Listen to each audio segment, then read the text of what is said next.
சாதித்து விட்டோம் என்று எண்ணிய நமக்கு இதுவா உன் சாதனை என சுட்டிக்காட்டிய வார்த்தைகள். இதோ மரணத்தின் விளிம்பில் மனிதர்கள் சொன்ன அந்த 5 வருத்தமான வார்த்தைகள். 1. நான் நானாக இருக்க பயந்தேன். சமூகத்திற்காக என்னையே மாற்றிக்கொண்டேன். நான் நானாக இல்லை. உண்மைதான்ல.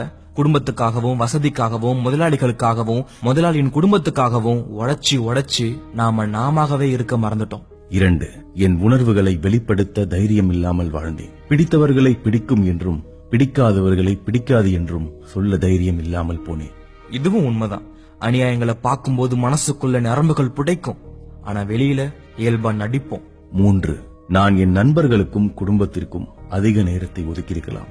இறுதி காலத்துல எல்லாரும் வருந்தி ஒப்புக்கொள்ற உண்மைதான் இது. இயந்திர வாழ்க்கையில சிக்கிய நாம இல்லத்துக்கும் இனிய நண்பர்களுக்கும் கூட நேரத்தை ஒதுக்காம இயந்திரமாகிட்டோம். 4. நான் இவ்வளவு கடினமாக வேலை செய்திருக்க வேண்டாம். வேலை செய்யற எல்லாருமே இதை கண்டிப்பா நினைச்சு வருந்திதான் ஆகணும். இவ்வளவு உழைச்சோமே, யாருக்கு உழைச்சோம், எதுக்கு உழைச்சோம், ஏன் உழைச்சோம், நாம ஒரு பிசினஸ் பண்ணிருக்கலாமே, நாம ஏன் இவங்க கிட்ட வேலை செஞ்சோம் இப்படின்னு ஒவ்வொரு நாளும் தோணும். ஆனா வாங்கிய கடனுக்காகவும் பிள்ளையின் படிப்புக்காகவும் குடும்ப மகிழ்ச்சிக்காகவும் இன்னும் வேலை செஞ்சுட்டு தான் இருக்கும். 5. என் உடல் நலத்தை நான் நன்றாக கவனித்திருக்கலாம்.